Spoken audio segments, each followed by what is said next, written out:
I'm Scott Markley, the Nomadic Baker, and this is Prep Talk.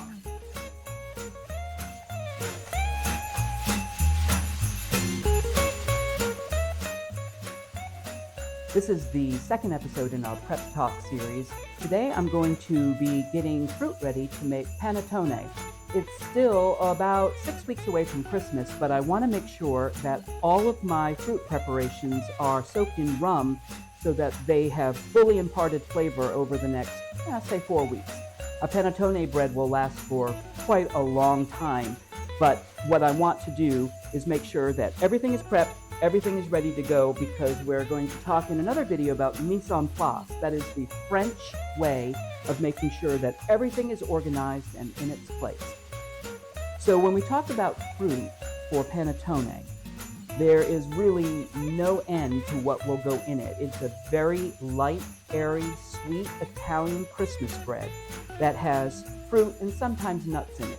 Mine that I make don't have nuts, but it certainly is chock full of fruit. Golden raisins. This is citron that I candied. It's just a mixture of lime zest and lemon zest.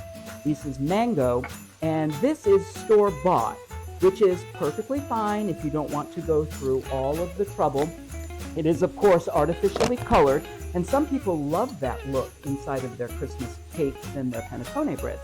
So we're going to do a mixture of all of this, and just for argument's sake here, I'm going to show you how I dice up. This is a piece of dried candied mango, and I'm going to dice it up, and it's a good idea when you are dicing fruit, multiples, to have everything roughly the same size so that it all imparts the same amount of alcohol and that you don't really have anything too much bigger or smaller. You want all the bites to be roughly the same size. And of course, the raisins are going to plump up, but they will again kind of dehydrate in the cake as it bakes. So what we're going to do, and none of this is really measured since I just am going to be making a whole bunch of panettone bread. So I've just got everything that I need here. So we're going to get this all into a jar. Now what I'm going to do here is, this is the dried fruit mango.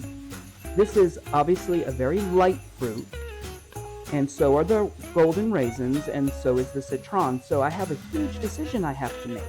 Do I want to impart the alcohol clear, which is a clear, flavorless rum, or do I want dark rum? Oh, Southern ladies always have this in their pantries. Everyone's, even teetotalers, have Myers rum. My stepmother's mother, she was about as religious comes, and she would send her husband off to the liquor store in secret to go get her Myers rum so she could bake all her wonderful cakes. So we are going to get all of this light colored fruit into these jars. Is probably a much easier way of doing it than this. Could have put this on a flexible cutting board, but I didn't. I'm making a big mess. But what's Christmas without a mess?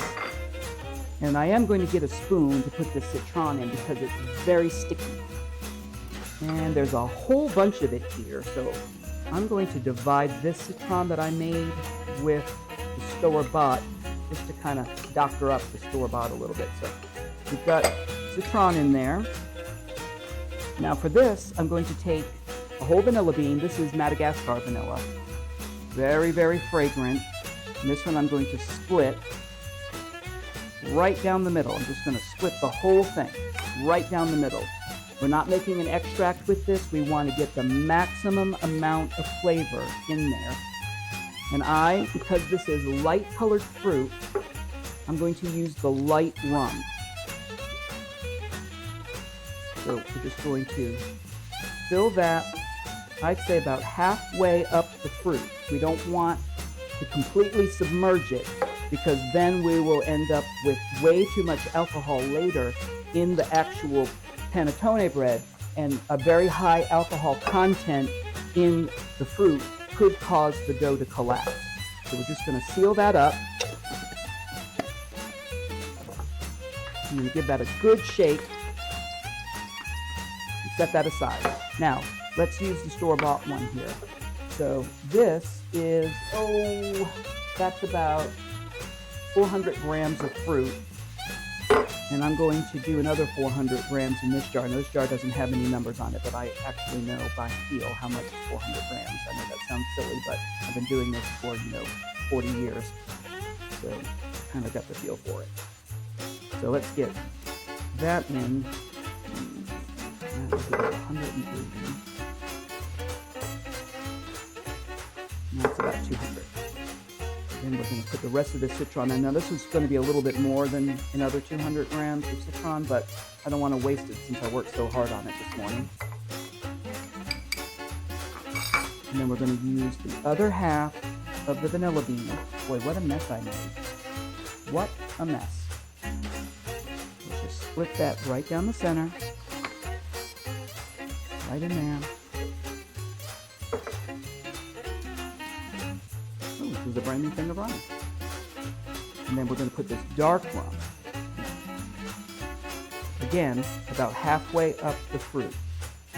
Now you'll notice that this looks like a whole lot less fruit than over here. And that's because the raisins and the mango are just a little bit larger. So that comes into play where I talked about knife skills and where you want to have everything roughly the same size. I could have cut these raisins in half, but for a tutorial, I didn't really want to go through all the work. And besides, all of that we're going to bake with the panettone bread. We could kind of fine chop it later if we need to. So let's cover that up. Give it a good shake. I really don't need to label these, but I will anyway later, that we know what's in here and we know what's got the dark rum. And these will, again, sit for about a month and it will absorb all of the alcohol and we should have very, very little left at the end. So that will be where we pick up from our prep talk when we actually start prepping for panettone breads in December.